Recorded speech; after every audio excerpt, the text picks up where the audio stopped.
Hey guys, Donovan here with fretspot.com. Got a used piece in. There's not a lot of video info out on these, so I figured what the heck, I'd go ahead and do a quick video on them. Got my 2-year-old son Maddox down here, so you probably hear him yelling some in the background, stuff like that. So if you hear any bad notes or bad playing, it's probably him doing something. Certainly not me. I'm an excellent player. There's no way I'd play bad notes, crappy riffs, or anything like that. Blame it on the 2-year-old. Yeah, I'm not above that. Okay, so here's what I have.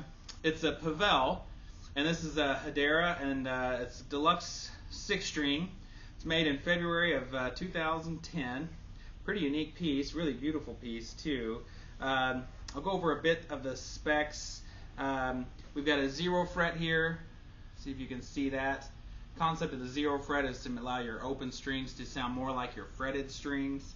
So that's kind of a cool thing. Use some really, really beautiful woods here. The top is a Babinga top, and the core, a little sandwich action going on here.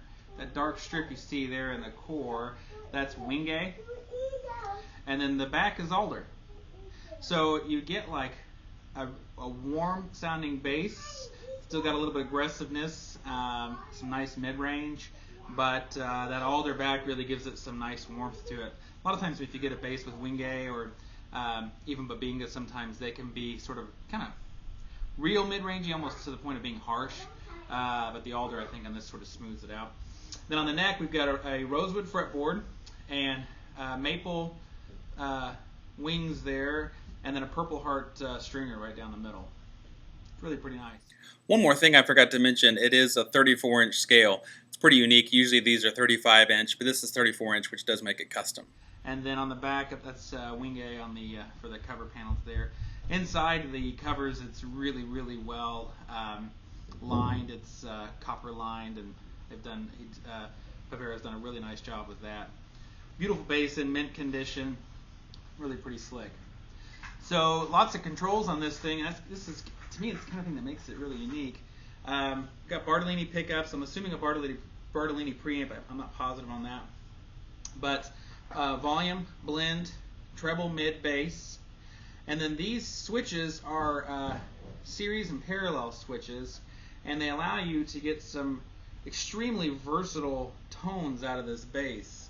Now, this particular bass could probably use some new strings. I'd say there may be like a month left on these strings. If it was me, I'd probably change them. Some guys like them this way. So some of the sounds you hear are a little muted. I'm trying to get this video done quick, and it sounds crazy. I don't have time to restring it right now. So my day gig is running a full-line music store, and this video is being recorded in December. So I'm basically eating and living, breathing, beginning guitar packs and drum kits and stuff like that. Crazy. So anyway, but I did want to at least, I've had several people ask for videos, so I want to mainly explain it. I'm going to play just a little bit. I'm not going to play a whole lot, but just a little bit, just to work through a few of these series things and let you get an idea of what the bass sounds like.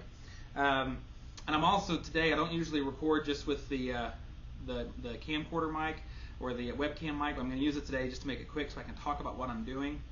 So the sound quality is not going to be that great. It's going through like a little powered speaker, and it's not that great. So bear with me. And it's probably affecting the play too. I'm not as inspired to play well. Oh, one other thing, we do have gold hardware and the really nice ultralight tuners, which feel really good on here. It's currently strung with what I believe are F-bass strings, but they got the exposed chord and all that kind of stuff. So right now, the way I have it set up, I've got the volume maxed out. I've got the pickups evenly blended. Every other control here is set flat. I've got the pickups just in their middle position, so these are going to be humbucking pickups just like you normally would. And honestly, at that point, it sounds a lot like you would expect a humbucking bass to sound like.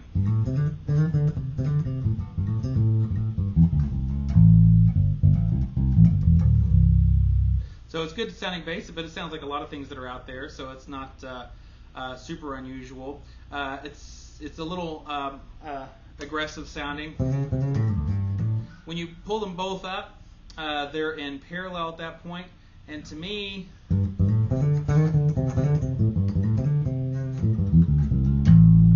it almost sounds sort of like a Roscoe. It's got like that mid-rangey little burp that those Roscoes are famous for and sound great with.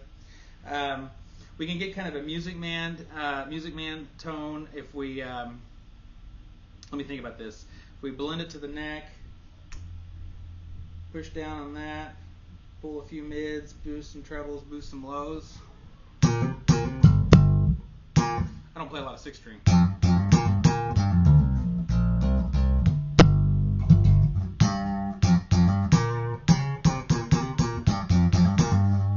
So you get like a little that scooped out sort of hollowed sound there, which is kind of cool. This would be just the neck in the standard position. And then here's with it up. So that's kind of what that sounds like, sort of neat. If we go up on both and put it back in the center, it's sort of like a jazz sound.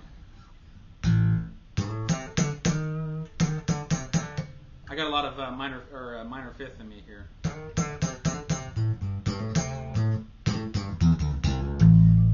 So you get that kind of tone, which is sort of nice. Let's see, if we were to do, if you were to move them like down and then roll, oops, sorry, wrong control, roll the back pickup.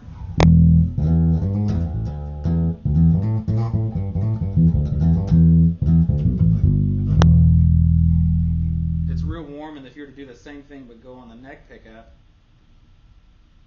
keep messing with these, screwing up these controls here.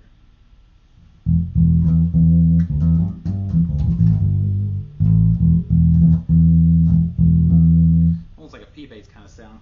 So I guess what I'm telling you is there's probably 100 combinations here. I'm not good at math. 2 pickups, 3 positions, tonal controls, thousands, millions, probably an infinite number of, can't be infinite, a lot of tonal controls here that you can change and get different sounds with.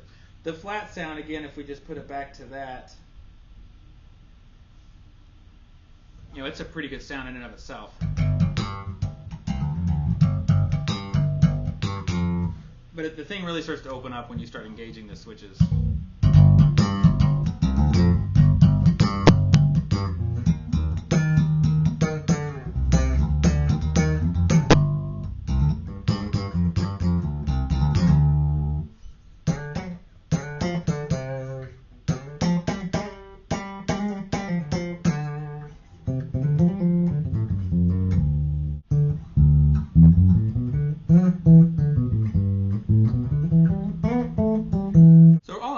Versatile bass, beautifully constructed, exceptionally well made.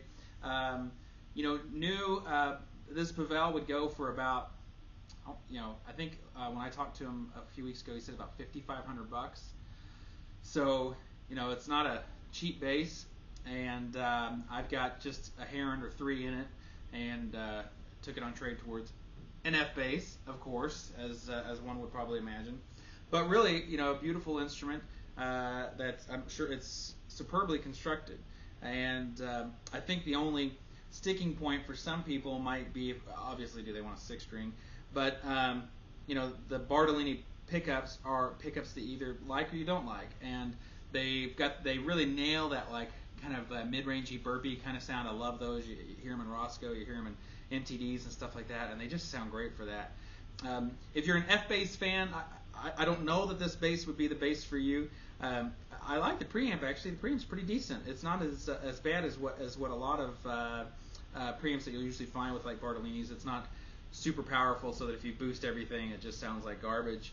But the pickups aren't that warm, organic sound that F-bass basses might be known for. And I'm only stressing that because I sell a lot of F-basses, and a lot of you guys that watch my videos are F-bass fans, so I just kind of want to make sure that I point out what that difference is. So, but construction-wise, it's excellent, and you know, $5,500. I'd rather have an F-bass, but you know, for 3, it's a pretty strong contender if this is your thing. So, if you got any questions about it, let me know. And otherwise, I really appreciate you watching. And it's Christmas or near Christmas, so happy holidays to everybody. Merry Christmas if that's your thing, or Happy Hanukkah, or if you're atheist, whatever. I guess you just hope we get a bunch of cool stuff for Christmas. So, anyways, appreciate you watching, and you guys take care.